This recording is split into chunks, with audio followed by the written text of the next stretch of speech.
Hey, how you doing? This is David Howard again, professor for U.S. History at LaTourneau University. So glad we've had a great first week for so many of you. I think most everybody is pretty well engaged. If you're, there's a couple of you that still need to. It's not quite midnight yet, so I'm waiting for some things to kind of come in. So, anyhow. We've had a really good first week. I've been really proud of you. I think the interactive assessment was really good this week, and you just wanted to highlight those of you that were that documented your sources, that posted sometime around Thursday. I know there were some technical difficulties with a couple of people, and I think we got all that kind of worked out. So you're not going to be held. You're not going to be penalized for posting after Thursday for the first time during this week. So, but anyway, as we move forward, remember you want to post by Thursday. I thought your comments were very thoughtful and very respectful, and that really is good.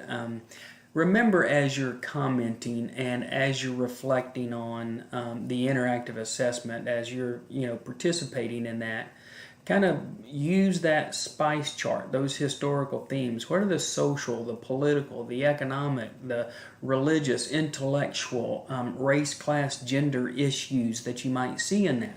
So when you are analyzing the document, put on those lenses.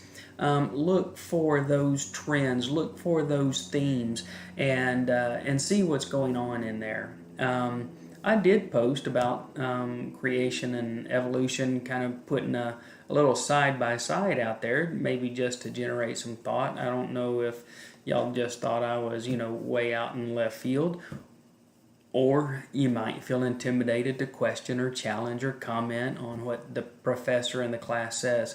By all means, feel free to comment. Question me, interact with me.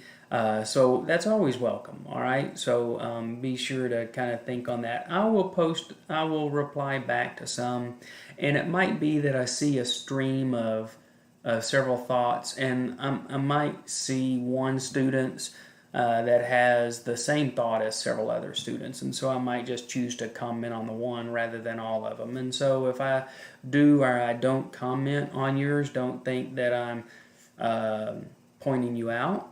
Don't think maybe that I'm not reading yours because I didn't comment on yours. There's a little button that I click every time that I go by and read that. And I read that several times during the week, look through it, and then on Sunday night or really on Monday, I go back and assign a grade when I can take a look at the whole picture of your interactive assessment for the week. And so that kind of is how that goes. So anyway, doing great on that. Don't kind of ignore those. That's a big part of the class, okay? So keep an eye on that. Then also, you probably discovered that some of you discovered that the test had a little glitch in it. On the matching, it had to match in the exact order on the auto grader, and so if you said the Peninsulars were, instead of saying they were at the top of the class, top of the class structure and born in Spain on the first one, you could have reversed those two and gotten them wrong, but they're both right. So what I do is I promise you I review every single question, and I look at those, and then when I review your grades, when I review the test, I'll go in there and I'll correct those, or I'll give you credit for those. I can't correct the auto grader, but I will give you credit for those, and I usually make some standard statement about your scores. Your comments or your answers have been reviewed and you receive full credit or something like that. So you'll know that I have done that when you see that comment on there. That usually happens. Sometimes I do it throughout the week, and then sometimes I will go through but certainly on Monday I make sure that all those that have been turned in are due. So anyhow, you might have seen some of that this week. Now, week 2, you want to kind of here's kind of what I would do for week 2. I'd watch. I'm making a short video lecture about Spain, just kind of the big picture of what's kind of going on in the world and how come it's Spain that ends up bumping into the Americas rather than France or Germany or Holland or Britain or something, so why is it them? Why not China? So we're going to be taking a look at that. It's probably going to, it probably won't be 15 or 20 minutes, but just kind of painting in broad strokes, kind of knowing, so you're kind of building some of that background knowledge for you. If you think of a painting, think of this as the background and then Spain as the characters in the foreground, okay? So you'll take a look at that. And that's what I would do. I would watch my lecture. I would watch the crash course lecture. Read the text. Do read the text. Find some way to take your notes. Last week I kind of gave you a template for that chapter last week. Kind of do the same thing this week, but maybe on your own. Go through, look at it, look for spice themes, look at historical themes in there, social, political, interaction with the environment, which is huge with the Columbian Exchange and the clash of cultures that's going on here. And so you'll want to take a look at that really closely.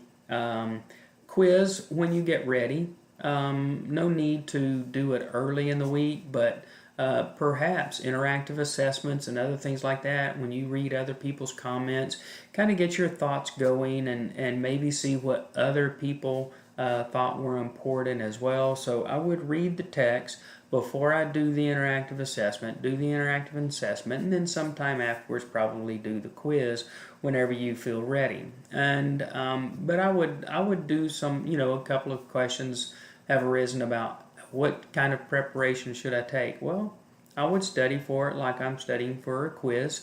If you're going to just open up the book and you're going to take the 30 minutes to look up every answer, you might really be pressed for time. And so anyway, that's kind of the order that I would take that in. And then lastly, for this week, what I would start doing, I would take a look at week 4, which is you have a character sketch due, all right?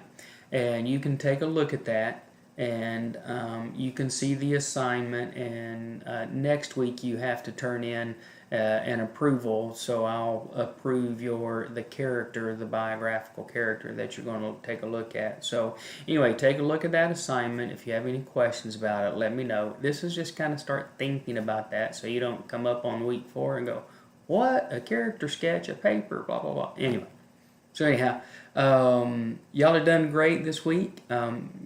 Please feel free to ask me any questions. I'm sometimes available throughout the day, sometimes at night. I do teach classes on Monday and Wednesday night. So if I'm not around on Monday and Wednesday night, be patient because I teach from 7 to 10 on Monday and Wednesday night. However, my work allows me to be available a little bit during the day, check my email, check my things during the week. So it's kind of hit and miss during the day.